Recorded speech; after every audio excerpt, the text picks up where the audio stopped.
Estamos leyendo Los libros no fueron siempre así, de Gabriel Glassman e Iliana Lotterstein, ilustrado por Javier Basile, de la editorial Y a mí qué. Hoy compartimos Dime sobre qué escribes y te diré con qué lo haces. ¿Alguna vez escribiste tu nombre en la arena usando los dedos? Algo parecido hacían los babilonios y los sumerios sobre sus tablas de arcilla, pero no escribían con los dedos, sino con cañitas, astillas o huesos de animales. Los pueblos que escribían sobre papiro, pergaminos y papel, en cambio tuvieron que crear tintas adecuadas para esos materiales.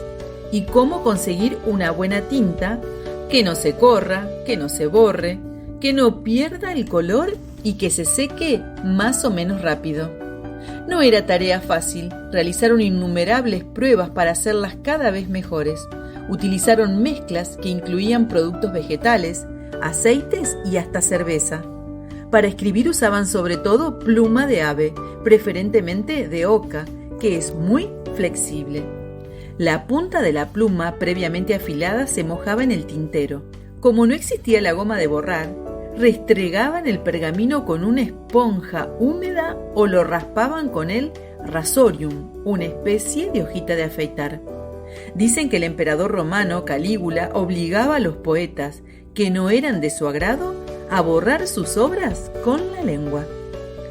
Durante 100 años los libros se colorearon con materiales muy sofisticados. Para pintar con dorado y plateado, por ejemplo, se usaba oro y plata.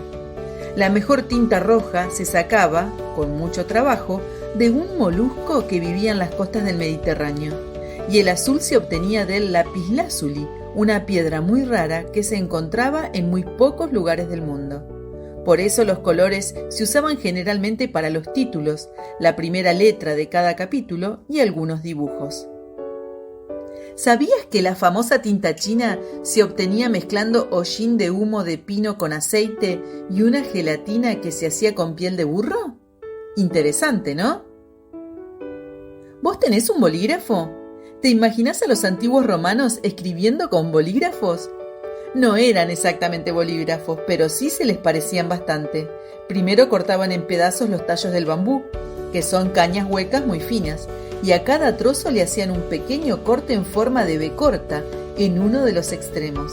Después lo rellenaban con tinta y, apretando, lograban que la tinta saliera por la punta. Dictado. ¿Quién sabe escribir? En la época de los babilonios y los egipcios era muy poca la gente que sabía leer y escribir. Incluso muchos reyes y hombres poderosos no tenían ni idea de cómo hacerlo. Pero entonces, ¿quién escribía los libros? El escriba, un verdadero profesional de la escritura. Primero preparaba todos los materiales que necesitaba para su trabajo y después escribía sobre tablillas, papiros o pergaminos, lo que otro le dictaba. También podía hacer copias de libros y documentos, o pasar en limpio las ideas de poetas y de sabios poniendo al principio el nombre del autor en una especie de etiqueta.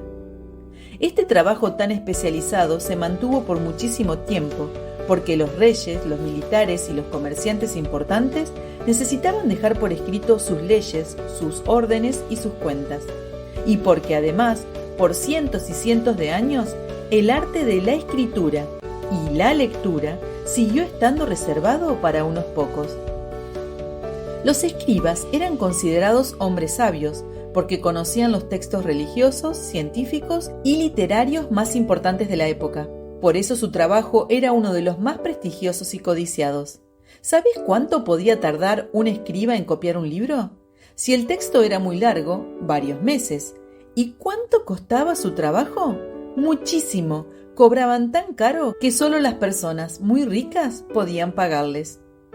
Como en la época de los escribas había tan pocas escuelas, los reyes y los hombres poderosos contrataban profesores para educar a sus hijos, y para asegurarse de que siempre hubiera escribas, permitían que los hijos de los escribas también aprendieran a leer y escribir.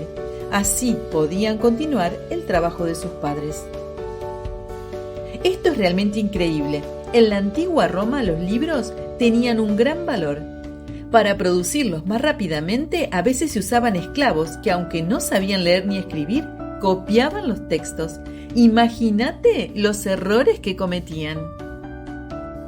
Alrededor del año 500, el trabajo que hacían los escribas pasó a mano de los monjes. En esa época, los libros más importantes eran la Biblia y otros textos religiosos, y los monjes eran justamente los que más sabían sobre esos temas. Los libros se hacían en los monasterios europeos y en la confección intervenía mucha gente.